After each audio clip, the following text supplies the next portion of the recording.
pessoal, bom dia!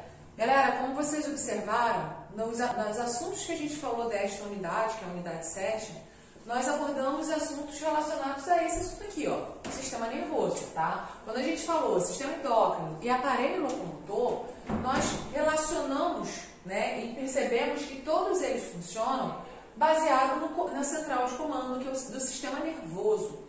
E a partir de agora, nós vamos entender como que é esse processo de envio de informação, esse processo de comando, o centro de comando, ok? Bem, galera, a partir de agora nós vamos estar falando lá da sua página 16 até a sua página 27 do seu livro didático, tá? Aqui nessa imagem, é uma imagem representativa do assunto, tá? Que aqui sou eu, no caso, observando uma parte estrutural do sistema nervoso. Só que vocês vão entender, a partir do assunto que nós vamos abordar agora, que isso aqui é uma parte. O sistema nervoso, ele engloba, sim, o encéfalo, que está dentro da nossa caixa craniana. Porém, tem outras partes do nosso corpo que está incluso aqui no sistema nervoso, tá? E que a gente vai aprender a partir de agora, ok? Bem, vamos falar a parte introdutória do conteúdo. Primeiramente, ao você ver essas três imagens, você tem uma reação. Por mais que você não mostre falando, você expressa uma reação. Aqui você dá água na boca, dá fome, né? Se você não estava com fome, você começa a ter. Você, olha que bonitinho, um gatinho. Ai, eu não gosto de ir ao dentista. Todas essas expressões que você tem estão relacionadas com o seu sistema nervoso, tá? Então, o seu sistema nervoso, ele te possibilita sentir e interpretar os estímulos do ambiente. E o ambiente, no caso, está sendo estimulado aqui através da imagem, ok? Bem, o sistema nervoso é composto por duas partes, que é o sistema nervoso central, tá? Que uma estrutura do sistema nervoso central era a nossa abertura, tá? Que é o encéfalo. E a outra estrutura que compõe o sistema nervoso central é chamada de medula espinal. Medula espinal, que é a medula que passa por dentro da sua coluna vertebral, tá? E é graças a ela que quando você quer mover seu membro, quando você quer fazer alguma coisa, você consegue. Graças à informação que é enviada do seu encéfalo, né? Vocês vão aprender cada estrutura do encéfalo, quem comanda o quê, e você consegue mover. Por quê? Essa informação é irradiada até a região final que foi comandada, ok? Bem, então o sistema nervoso central é composto pelo encéfalo e medula espinal. E o sistema nervoso periférico é composto pelos nervos e gânglios. Professor, eu não sei o que é isso. Nós vamos aprender a partir de agora, ok? Bem, aqui está a representação de uma pessoa, tá? E está demonstrando o que é a medula espinal. Aqui não está mostrando a estrutura óssea. Aqui está mostrando somente a parte nervosa, sistema nervoso. E aqui vocês veem a medula espinal. A medula espinal, ela passa por dentro da sua coluna vertebral. O encéfalo, ele fica dentro da sua caixa craniana. Tanto o encéfalo quanto a medula espinal faz parte do sistema nervoso central. Como que é que quando eu comando um certo movimento, esse movimento é realizado? Bom, vocês veem que da medula espinal irradia vários nervos, tá? E são esses nervos que vão até a extremidade da ponta do seu dedo, que é o que faz receber o comando e obedece esse comando enviado lá pelo encéfalo, ok? Então, como que isso acontece? Bom, primeiramente vamos lembrar qual é o nome da célula do sistema nervoso. Nós aprendemos o nome da célula quando nós falamos de tecido. Célula do sistema nervoso é chamada de neurônio. Neurônio, ok? O neurônio, ele é uma célula que, como vocês já aprenderam, assim como qualquer outra célula, as informações entre elas são realizadas passagem de uma célula a outra, tá? Só que, diferentemente das células do restante do seu corpo, nos neurônios, essa transmissão de informações é realizada através de impulsos nervosos, que vocês vão aprender de que forma acontece, tá? Que é através das sinapses, que eu vou explicar já já o que é, tá? Então, como que os neurônios executam? Eles recebem e transmitem as informações pelo organismo através de impulsos nervosos. Isso ocorre através de sinapses nervosas. Professora, mas o que seriam essas sinapses? Tem uma imagem representativa aqui que vocês vão ver que tem uma estrutura de transmissão, né? Como vocês vão ver que são pequenos, vocês vão ver como pontinhos aqui, que são chamados neurotransmissores, tá? E são eles que são passados de um neurônio para o outro. Esses neurônios não se encostam, tá? Eles se aproximam e é como se houvesse uma passagem, como se houvesse, não, é uma passagem química. Ocorre uma substância liberada aqui, que são os neurotransmissores, para o outro neurônio, ok? Bem, além dos neurônios, existem também o que a gente chama de gliócitos, que são as células que têm a função de proteger. Elas protegem e fornecem também nutrientes e oxigênio para os neurônios, tá? Elas protegem e fornecem nutrientes para os neurônios. Professora, mas como é que é mesmo que faz a passagem de informações? Eu não lembro, eu sei que tem uma direção só. Isso aí, a direção é dendrito, corpo celular e axônio. Essa é a direção de propagação, ok? Então, eles são recebidos do dendrito, segue em direção ao corpo celular e vai para o axônio. Aqui no seu livro, assim como aqui está no seu livro também, tem a representação dos neurônios. E eu vou exemplificar aqui esse daqui, tá? Que está mostrando aqui a estrutura do corpo celular dele e aqui o axônio, ok? Então, vocês percebem aqui no corpo celular que a gente já observa o núcleo. Lembrando que toda célula tem núcleo e o neurônio é uma célula que a gente chama de célula nervosa. Então, um núcleo que fica presente dentro do corpo celular. Essas estruturas aqui do neurônio é chamada de dendritos e é por aqui que ele recebe a informação. Essa informação ela é percorrida pelo axônio até chegar nas outras extremidades do axônio, onde vai ocorrer a sinapse nervosa. Essa sinapse aqui vai ocorrer entre dois neurônios, no caso que está representando esse neurônio e um outro neurônio aqui. Esses pontinhos aqui, que é o que eu falei que são chamados de neurotransmissores, eu já vou falar sobre ele, tá? Agora percebem essas estruturas rosas aqui ao redor do axônio, que na verdade ele fica protegendo várias partes do neurônio. Ele pode estar encontrado no corpo celular ou no axônio, tá? Ele fica ali para proteger e fornecer nutrientes para o neurônio, ok? Então, a transmissão do impulso nervoso entre um neurônio e outro é feito de forma química, quimicamente esse processo, tá? Esse impulso nervoso, ele chega ao neurônio e provoca a liberação de substâncias químicas na sinapse, que é o que a gente chama de neurotransmissores. Eu coloquei uma imagem aqui animada para vocês verem mais ou menos como é que se procede, tá? Isso aqui são vários neurônios, tá? E aqui ele está demonstrando o corpo celular e o axônio. Aí, a partir do momento do axônio, ó, esse processo aqui, ó, ele está liberando neurotransmissores no seu axônio. Esses pontinhos aqui representados são os neurotransmissores que ele está fazendo já a transmissão, tá? Aqui, ó. Esse processo aqui já é o neurotransmissores que ele está fazendo a transmissão.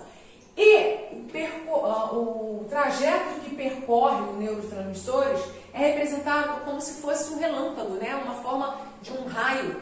Inclusive, quando vocês veem qualquer coisa na televisão, né? Qualquer filme, qualquer tipo qualquer apresentação que for falar sobre o sistema nervoso, eles representam dessa forma, como se fosse um raio, porque eles informam, essa forma química, né, é representada de forma elétrica, para que a gente consiga observar, tá? Esse é um comando elétrico, ok? Então, essa imagem representa muito bem o assunto que a gente está trabalhando. Bem, sentido de propagação do impulso nervoso, conforme eu falei, dendritos, ele percorre o corpo celular e axônio, beleza? Então, aqui ele está demonstrando dois neurônios. Então, dendrito, corpo celular, axônio, da qual vai ocorrer a sinapse nervosa. Aqui está representando o ampliado e aqui mais ampliado ainda. Essa imagem aqui está representando a conexão entre um axônio e um dendrito.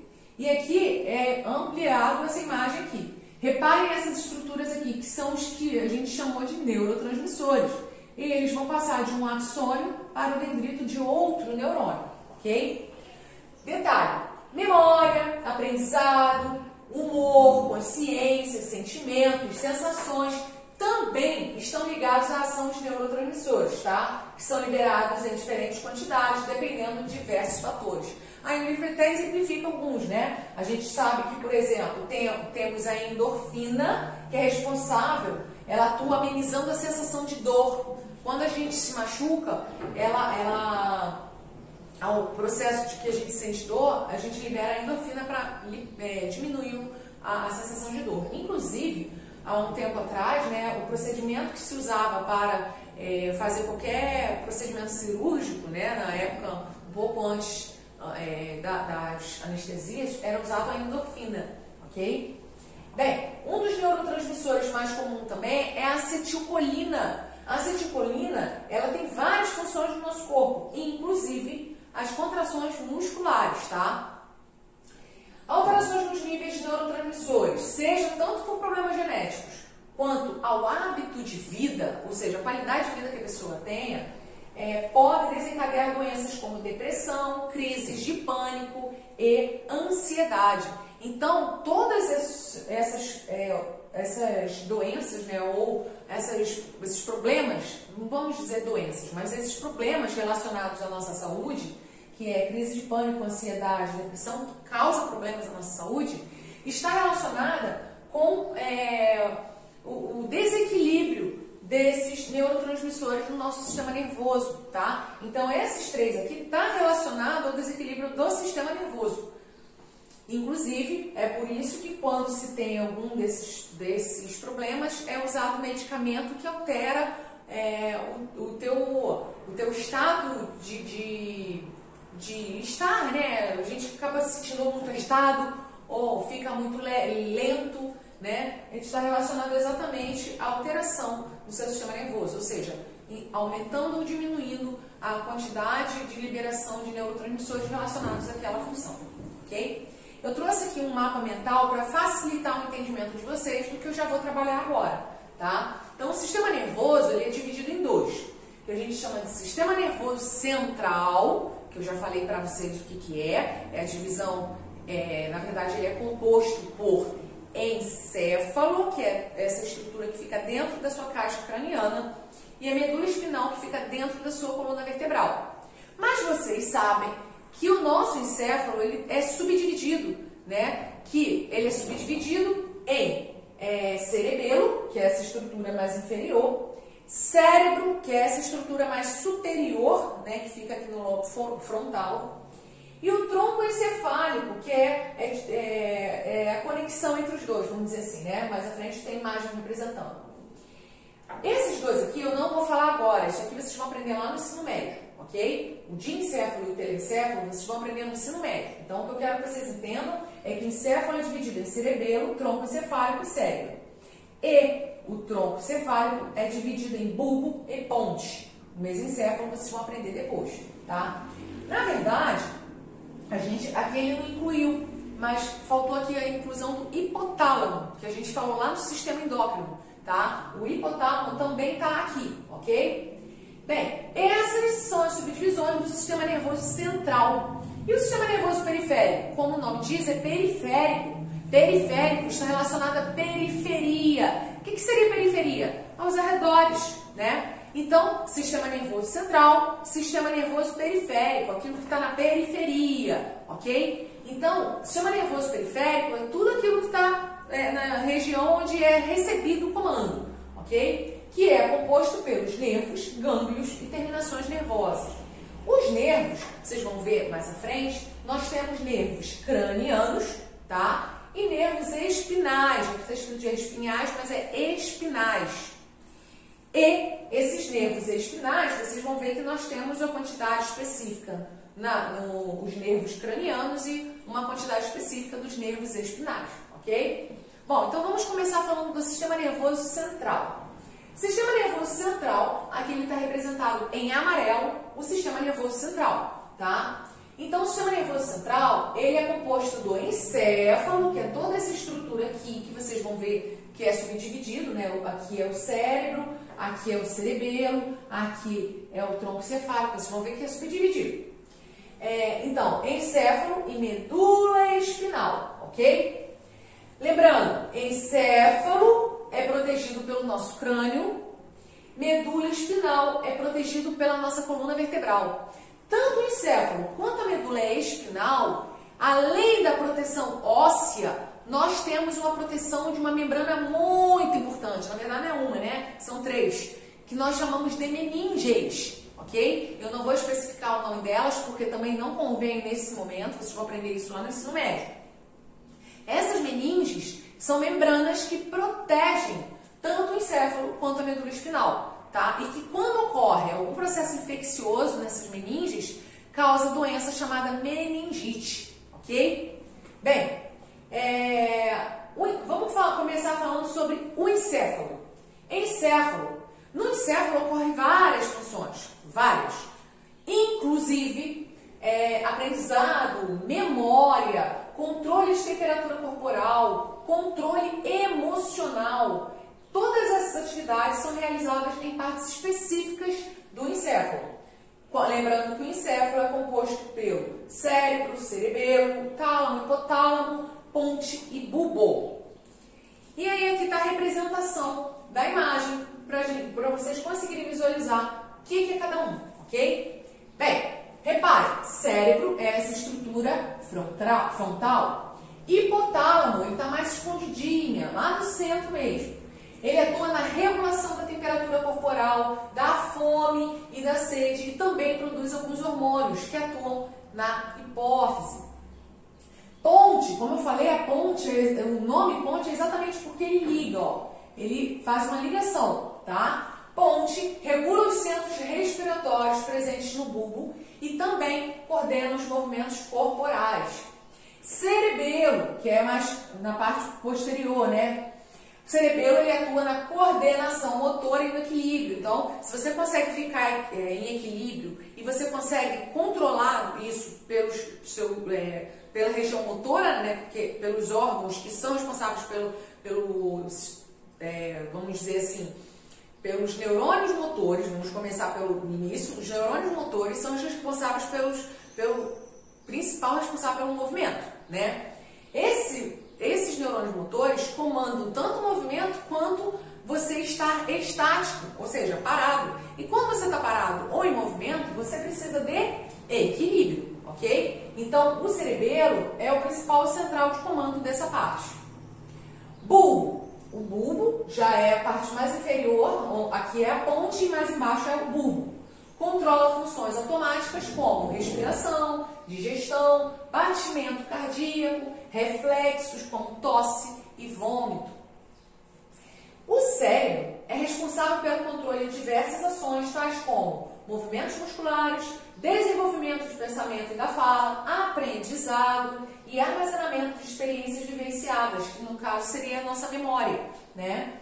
Cada região do cérebro é responsável por funções específicas. Galera, olha só, isso aqui é basicamente um resumo daquilo que compõe a parte do encéfalo e que, inclusive, vai estar cobrando tanto nas atividades do livro didático quanto nas atividades do livro de atividades.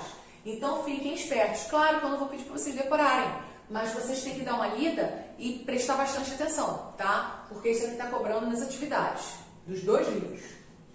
Bem, um detalhe, como o encéfalo em geral, ele tem muitas funções, né? Ele consome muita energia e também, consequentemente, ele usa muito oxigênio.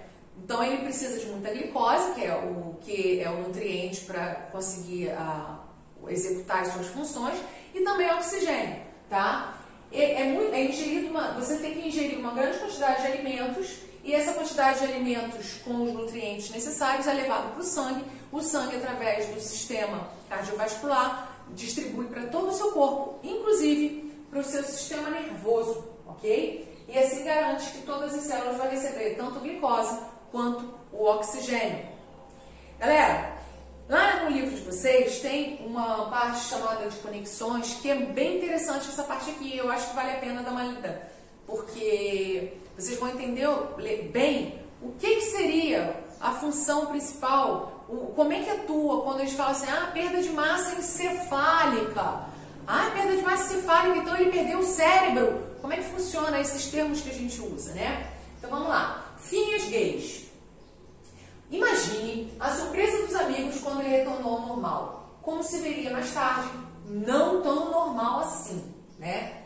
Foi tudo muito rápido. Por volta das 4h30 de uma tarde quente de 1848, em Vermont, Estados Unidos, um acidente que durou alguns segundos fez de um capataz da construção civil uma das figuras-chave para a compreensão do cérebro humano. Não foi, é claro, um acidente qualquer, mas um daqueles que hoje valeria as manchetes dos programas populares. Phineas Gage, esse é o nome do rapaz, do capataz, né? Ele tinha 25 anos e trabalhava no assentamento de trilhos na região de Cavendish, no auge da construção das ferrovias da América. É claro que havia pedras no caminho, rochas que obstruíam a passagem dos trilhos e precisavam sair dali. Para removê-las, Gage seguia um método cuidadoso. Fazia um buraco na rocha para colocar a pólvora, cobria-a com uma camada de areia, socava tudo com um cabo de ferro, acendia o rastilho, corria e pronto. A rocha explodia em uma nuvem de pedrinhas. Naquela tarde do dia 13 de setembro, porém, Gage negligenciou um detalhe muito importante: a areia. Quando socou o bastão diretamente sobre a pólvora, uma explosão fez com que o ferro, em forma de lança, entrasse pelo lado esquerdo da sua face. Então, o ferro entrou por aqui, atravessou e saiu por aqui, ok? Ele saísse por um projétil, pelo topo da cabeça, igualzinho a ilustração ao lado, que está representando. Entrou aqui e saiu pela parte superior. Depois de cair no chão e sofrer convulsões, Gage recobrou a consciência e, em pouco tempo, voltou a andar e a falar como antes. Pela extensão da ferida e perda de massa encefálica. Professora, por que perda de massa encefálica? Porque ele teve perda aqui do cérebro, mas também teve uma perda dessa região aqui embaixo. Então, não foi só o cérebro, teve uma perda da parte inferior. Então, quando o cérebro, o encéfalo, ele compõe as estruturas que a gente já trabalhou, né? Cerebelo, bulbo, ponte. Então é mais fácil a gente falar encéfalo. Igual lá quando eu falei AVC, que não é mais chamado AVC, acidente vascular cerebral, agora é chamado AVE, acidente vascular encefálico, exatamente por esse motivo. Porque o encéfalo engloba tudo. E cerebral, não, cerebral é só uma parte, ok? Bem, alguns meses após o acidente, os médicos e os amigos de Gage notaram algumas mudanças no comportamento dele. Conhecido até então como um trabalhador amigável, solidário e persistente, ele agora revelara-se insuportável com os colegas, além de caprichoso, arrogante, impaciente com as ordens superiores. O acidente mudou até o seu linguajar. Apesar de o acidente ter sido há mais de 150 anos, até hoje, o caso é usado por neurologistas para ilustrar como um dano físico no cérebro pode alterar a personalidade de uma pessoa. Num estudo recente na Universidade de Iowa, imagens computadorizadas mostraram que a área afetada pelo bastão foi o córtex pré-frontal, camada externa do cérebro logo abaixo da testa, responsável por nossa capacidade de sentir emoções. Quando essa região é atingida, os neurologistas dizem que os pacientes se tornam indiferentes, distantes e passam a ter dificuldades para tomar decisões. Essa seria a razão da mudança de caráter de Gage. Professora, mas ainda bem que ele não morreu, né? Sim, só que a parte que foi prejudicada foi a parte responsável pela personalidade, ok? Então, a partir da página 20, vocês veem uma atividade que é Organize as Ideias. Nessa atividade, vocês vão identificar em cada letra A, B, C, D e E se é ação voluntária ou involuntária. E vão identificar qual a estrutura do encéfalo que é responsável pelo certo comando. Exemplo, letra A, digestão dos alimentos. Bom, digestão dos alimentos é voluntário ou involuntário? Exatamente isso. Quem respondeu involuntário, tá certo? Involuntário. Você não comanda essa informação. Já é automático. O seu corpo vai fazer a digestão dos alimentos você querendo ou não. Então, é involuntário. E aí, qual é a região do seu encéfalo responsável por essa função? Respondeu correto quem falou bulbo, ok? Assim como essa, vocês vão fazer as demais, ok? Bem, continuando. Medula espinal. A medula espinal é protegida pelas vértebras e percorre todo o interior da coluna vertebral. Ela conduz as informações dos nervos para o encéfalo e do encéfalo para as diferentes regiões do corpo, também pelos nervos. A medula é ainda responsável por manifestar respostas simples e rápidas diante de certos estímulos. É o que a gente chama de ato reflexo. Então, vocês percebem que quando, por exemplo, você espeta o dedo, colocou o dedo na agulha e puxou rapidamente, tomou um choque, você não fica com o dedo toda a vida. Você automaticamente tira e você percebe que você não chega a pensar para isso, é automático. Por quê? Porque essa informação recebida, ela é enviada para a medula espinal e retorna já com a resposta de comando, não é enviada para o encéfalo, ok? Por quê? Para evitar o gasto de tempo, porque se for ainda enviado para o encéfalo, para você interpretar, para você mandar ainda tirar a mão, você pode sofrer algum acidente e morrer por causa daquilo ali. Então, muitas das coisas que acontecem, você já tem o ato reflexo, tá? Ato reflexo é aquela informação recebida e enviada através da medula espinal. Essa informação não chega a ser recebida pelo encéfalo, ok? Bem, sistema nervoso periférico. O sistema nervoso periférico é formado por uma série de nervos e gânglios. Aí vocês percebem aqui a representação, tá? Os nervos e os gânglios, que são pequenas estruturas distribuídas na região do seu corpo. Nervos, como a gente vê aqui, são feixes de neurofibras que podem ser tanto dendritos quanto axônicos. Pode ser feixes de dendritos ou a parte do feixe pode estar relacionada ao axônico, tá? Eles conduzem impulsos nervosos de diversas regiões do corpo ao sistema nervoso central. Os gânglios nervosos, eles já são pequenas dilatações em determinados nervos, não são todos, são em algumas regiões de determinados nervos. Você percebe que aqui da medula espinal e do encéfalo irradiam nervos também, tá? Do encéfalo originam-se 12 pares de nervos, que a gente chama de nervos cranianos. E da medula espinal irradiam-se 31 pares de nervos, que a gente chama de nervos raquidianos, tá? Ou nervos espinais. Bem, então o sistema nervoso periférico, como a gente pôde observar, ele também tem sua subdivisão, igual quando a gente falou do encéfalo, né? O encéfalo tem sua subdivisão? Tem. E o sistema nervoso periférico? Assim como o sistema nervoso central, esse também tem. O sistema nervoso periférico, ele se divide em somático, também chamado voluntário, e autônomo, também chamado involuntário, ok? O voluntário, como o nome já diz, é responsável por reações a estímulos que você tem comando, tá? Você controla esse comando. Já o autônomo ou involuntário, ele funciona independentemente da nossa vontade, como, por exemplo, respiração, batimento cardíaco, seu sistema digestório trabalhando, ok? Bem, pessoal, é sempre bom, como eu sempre falo, é sempre bom vocês consultarem tanto o RA quanto o QR Code para poder conseguir visualizar tudo isso que está sendo trabalhado em sala. Ou melhor, perdão, tudo isso está sendo trabalhado na videoaula, tá? Bom, em conexões ele dá um toque lá sobre anestesias, para vocês entenderem qual é a diferença, tá? Existem 3 anestesias: anestesia local, anestesia geral, tá? E a anestesia raquidiana, que a gente chama, né? Bom, qual é a diferença? Vamos lá acompanhar pelo livro e depois eu dou os exemplos. O anestésico é uma substância que bloqueia as sinapses entre os neurônios, ou seja, a anestesia, ele faz o impedimento. Então, o neurônio não consegue fazer a sinapse nervosa com outro neurônio, ele fica impedido. Então, ele não tem como enviar nenhum tipo de informação, tá? Então, impede a transmissão de impulso nervoso e, consequentemente, a sensação de dor. Exemplo das anestesias. A anestesia local. Geralmente, na anestesia local, o medicamento da anestesia é colocado na região que vai ser feito. Por exemplo, um tratamento dentário, numa extração de um dente. A anestesia que vai ser usada é local, vai ser colocado só ali, então você não vai ter essa sensação de dor só naquela região, ok?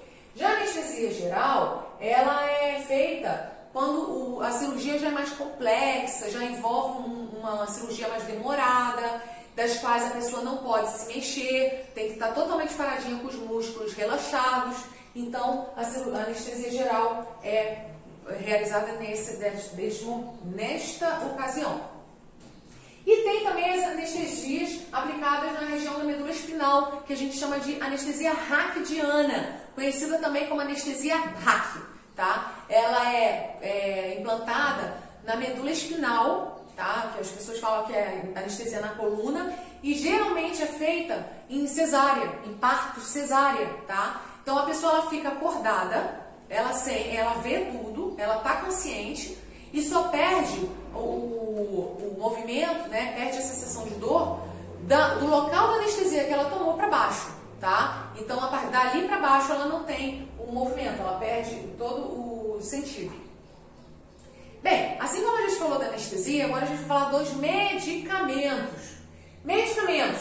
Os medicamentos, como a gente sabe, são drogas lícitas. Professora, então quer dizer que eu tomo remédio e eu uso droga? Gente, todo medicamento vai alterar alguma coisa no seu corpo. Tudo que altera no seu corpo está relacionado à droga, né? Inclusive, quando você vai numa farmácia, a maioria das farmácias tem o nome de drogaria, porque eles vendem drogas. Então não vou mais comprar remédio. Também não é assim, gente. Existem drogas lícitas e drogas ilícitas. Os medicamentos são o que a gente conhece, são os conhecidos chamados drogas lícitas, ok? Essas drogas são drogas lícitas e podem auxiliar no tratamento de doenças, como também pode evitá-las ou curá-las, tá? Os medicamentos, eles podem apresentar efeitos não desejados e que geram riscos à nossa saúde. Muitos medicamentos podem causar alergia, intoxicação, dependência, por isso que a automedicação, ou seja, você se medicar, né? Você não é médico, você não sabe qual é a medicação correta, mas você se automedica, né? Essa automedicação deve ser evitada. Além disso, os medicamentos podem alterar o funcionamento do sistema nervoso se for mal utilizados. Bom, aqui eu falei dos medicamentos. Existem duas coisinhas também que são vendidas que são consideradas drogas lícitas, tá? Que é o tabaco, relacionado ao fumo, né? Cigarro, entre outros, e bebida alcoólica, tá? São chamadas drogas lícitas. Só que nesse caso, essas drogas lícitas, elas não podem ser vendidas para pessoas com a idade inferior a 18 anos, tá? Somente a partir de 18 anos, ok? Bem, aqui está a demonstração de uns tipos para vocês visualizarem, para vocês entenderem como é que funciona. Quando vocês veem essas tarjas aqui nos medicamentos, eles são indicativos de algo, tá? Por exemplo, quando vocês veem essa tarja vermelha, ela é responsável, isso aqui indica que ele só pode ser comprado se for com receita médica, que pode ou não ficar retida com o farmacêutico. Ele oferece risco intermediário à saúde se não administrado corretamente. Exemplo, isso aqui é um antibiótico, tá? Você tem que ter receita para comprar o medicamento. Tarja preta são comprados apenas com receita médica diferenciada e que fica retido na farmácia. Indica que o medicamento oferece alto risco à saúde, com ação sedativa ou estimulante do sistema nervoso central. Podem causar dependência se não administrados corretamente. Isso aqui é usado geralmente para tratamento de ansiedade, controle de ansiedade, depressão, tá? Então todos esses medicamentos vai ter essa tarja preta aqui. Medicamento com tarja amarela, isso aqui é para medicamento genérico. São medicamentos que têm a mesma composição, a fórmula, né, dos medicamentos que não tem essa tarja. Só que geralmente esse medicamento é mais barato. Geralmente, tá? Nem sempre isso tem acontecido. E esses medicamentos sem tarja são medicamentos liberados. Não significa que ele não causa mal algum, tá? Medicamentos igual a esse daqui seria o paracetamol. A gente sabe que o paracetamol tem compostos que causam mal, inclusive por isso ele é considerado droga lícita, tá? Só que ele pode ser vendido liberadamente, não precisa de receita nem nada disso. E também temos as substâncias psicoativas. São substâncias químicas que agem no sistema nervoso central, ocasionando alterações no funcionamento dele. Os medicamentos com tarja preta são exemplos de drogas lícitas psicoativas. Por quê? Porque eles vão influenciar, eles vão alterar o seu sistema nervoso central. assim como, por exemplo, a nicotina presente nos cigarros e o álcool nas bebidas alcoólicas. Então, vocês percebem que, por exemplo, se a pessoa bebe uma bebida alcoólica, conforme ela vai bebendo, ela vai ficando alterada. Ou ela vai ficando desinibida, ou ela começa a ficar chorosa. Por quê? Está alterando o sistema nervoso central dela, tá? E outra coisa, causa dependência, tá? As drogas, elas podem estimular, deprimir, gerar alucinações, então a pessoa começa a ver coisa que não existe, né, alucinação, dependendo da forma como atua no sistema nervoso. São prejudiciais tanto para o corpo como para as relações entre as pessoas. O uso contínuo.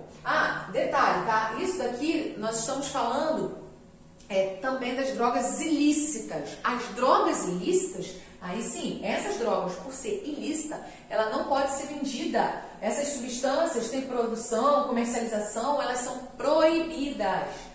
Exemplo, cocaína, maconha, êxtase, crack, tá? Essas drogas ilícitas, elas podem estimular, deprimir ou gerar alucinações, tá? Dependendo da forma como atua no sistema nervoso. Elas são prejudiciais tanto para o corpo como para a relação entre as pessoas, né? A relação com as pessoas de convívio.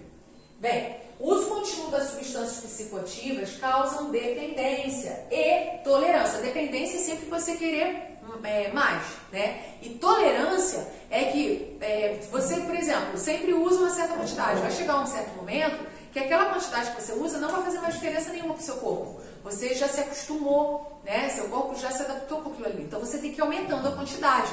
Aumentando, até te matar, tá? Então causa tolerância. Tolerância é isso, é seu corpo sempre querer se acostumando com aquela quantidade, você tem que aumentar mais.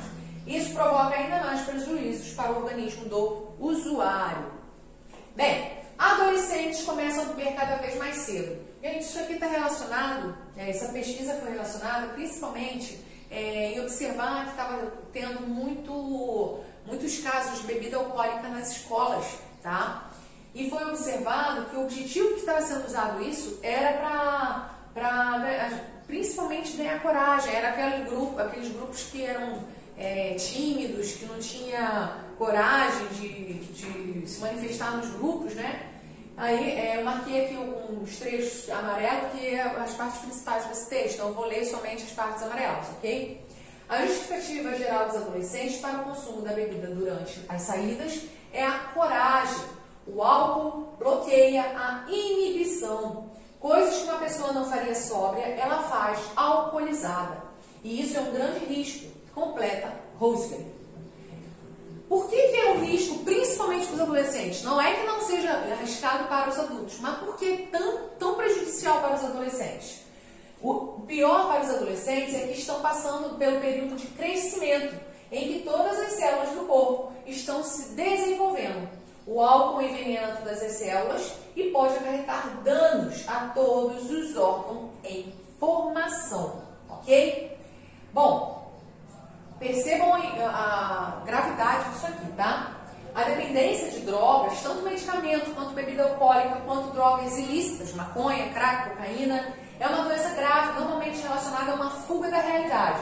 Os sintomas na saúde dos usuários incluem tanto perda de peso, agressividade, insônia, delírio, alucinação, depressão e ansiedade. Então, se a pessoa não tem, ela acaba adquirindo. E isso tudo, gente, é um efeito cascata, tá? É um efeito dominó, um puxa o outro.